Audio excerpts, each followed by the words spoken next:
The West Tigers, the club who finished last in 2022 and somehow managed to go even worse in 2023.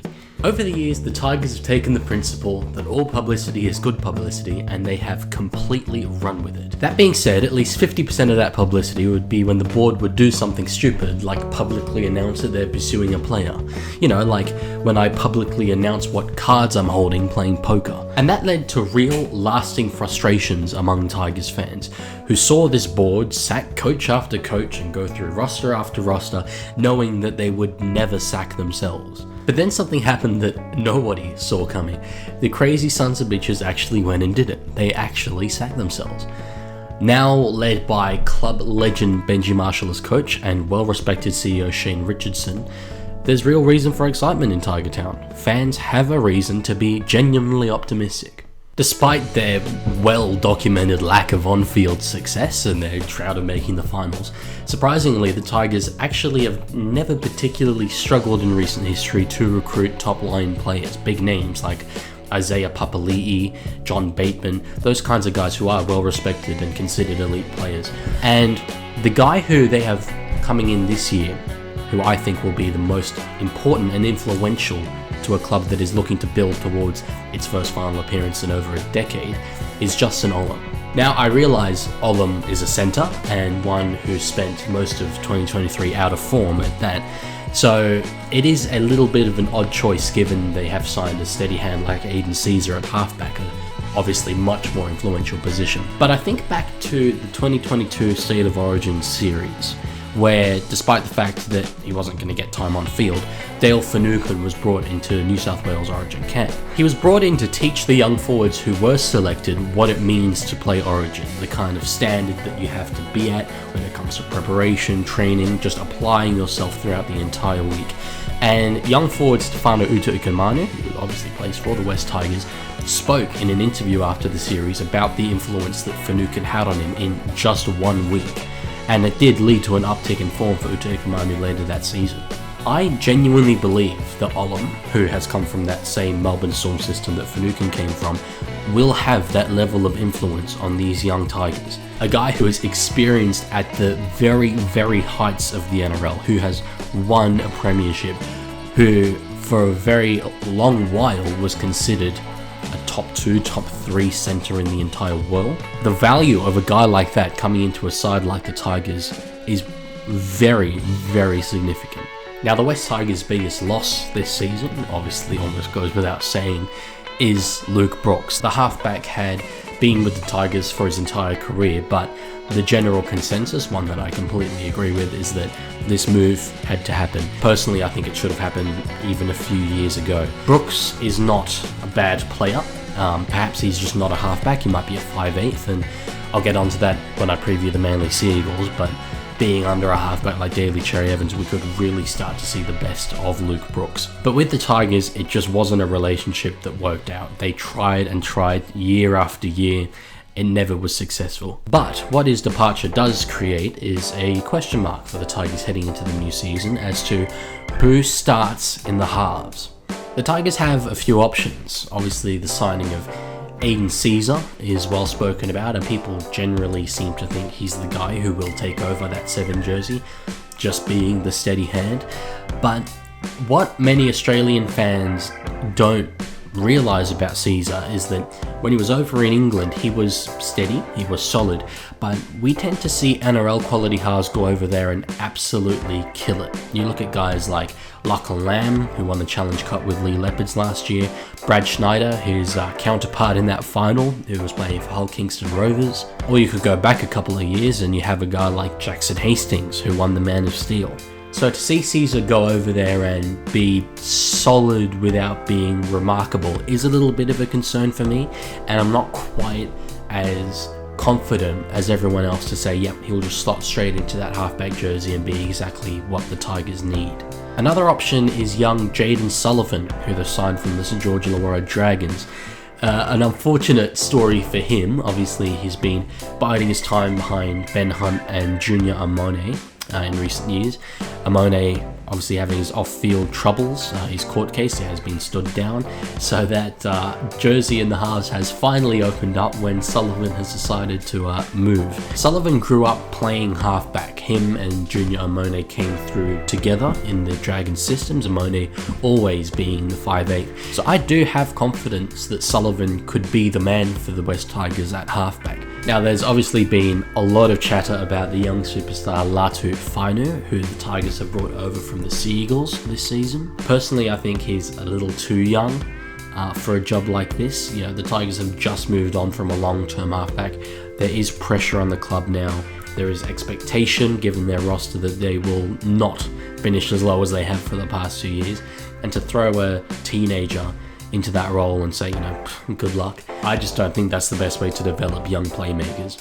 There is absolutely nothing wrong with these guys having even a few years in reserve grade, just fine-tune their craft, get the basics right, get solid enough to play first grade, and then come into first grade at 21 years old. That is more than enough time to have a long and fruitful NRL career. So I think most people agree that a pairing of Jaden Sullivan and Aiden Caesar is the way to go.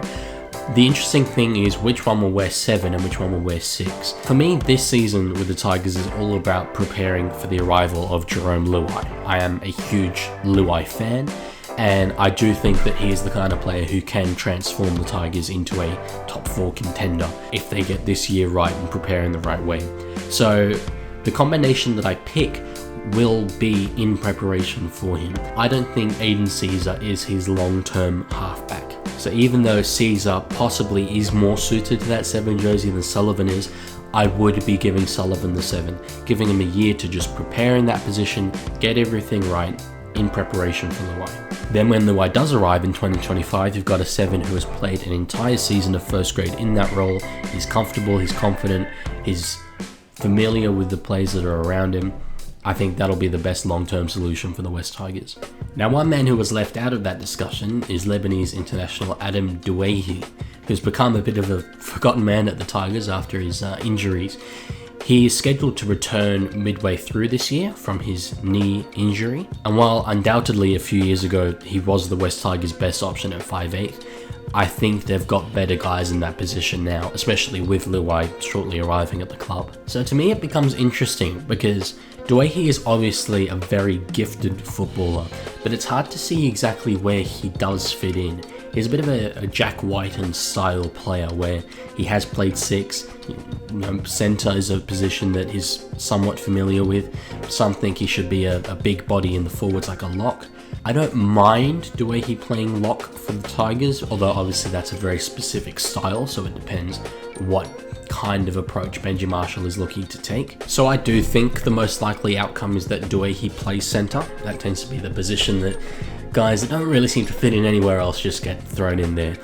He's obviously not the fastest centre, he's not the biggest centre, but he's got very good ball playing skills, and I think he'll do a job there. He'll be solid, he'll be exactly what the Tigers need in that position.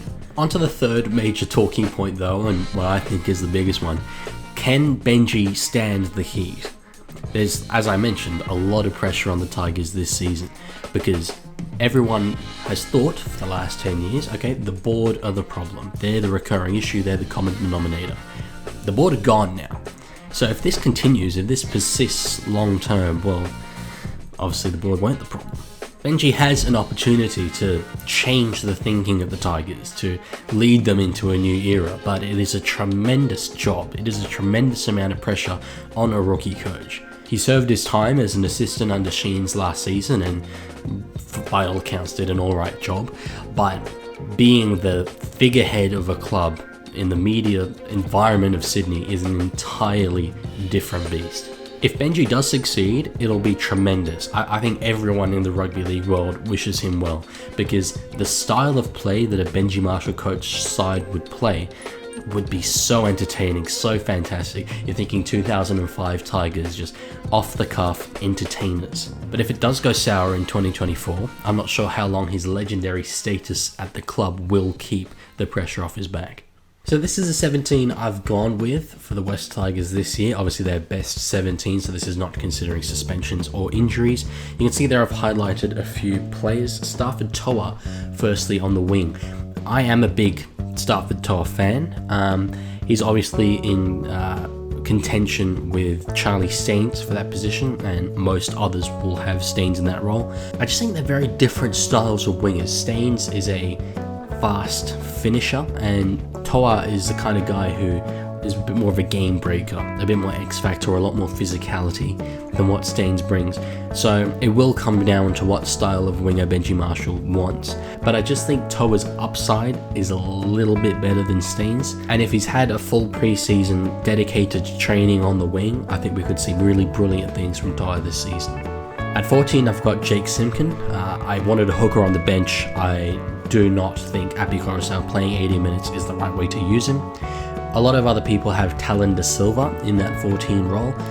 We saw a bit of him last season. He was impressive, he was solid, but I think people are sleeping on Jake Simpkin a bit. He's a guy with quite a lot more first grade experience. I think he's been solid when he's played first grade, and I think under the tutelage of Api Coruscant, he could really be a solid, serviceable 14 for the Tigers this season. Lastly, in jersey 16, we got Asu Kapoa. Now, he's a guy who a lot of pundits rate as quite a naturally gifted player, but he's 24 years old now. He's had quite a few opportunities, and I think this is pretty much last chance saloon for him now. In the NRL, if you're getting opportunities to crack first grade beyond 24, it means you're a pretty special player. We haven't quite seen him put it all together yet. Granted, he's been forced to play a bit of wing, a bit of centre, a bit of second rower. But I think hopefully if Benji just concentrates him on one position, I think he's suited into the forwards. He can be a really explosive impact player off the bench and really provide a bit of consistency when you're bringing guys like Papali'i off for a break. You won't lose a lot of that X factor by bringing on Kapoa. Personally, I think in 2024 we're going to see a real logjam of clubs fighting for finals. I think a lot of the clubs that didn't make finals last year will improve. At their best, this Tigers side could be in that race, but I think there's enough teams around them who I think will be improving slightly more. I personally have them at the bottom of that logjam. So while I do not expect them to finish in last place again, I do expect them to move up a few positions on the ladder, potentially more depending on how well rivals like the Titans and even possibly the Raiders go this season. But obviously let me know what your thoughts are on the Tigers for this season. Where do you see them finishing? Would you have Sullivan and Caesar in the halves? If so, which way around? And what changes to my 17 would you make for them this season? Thank you for watching. See you later.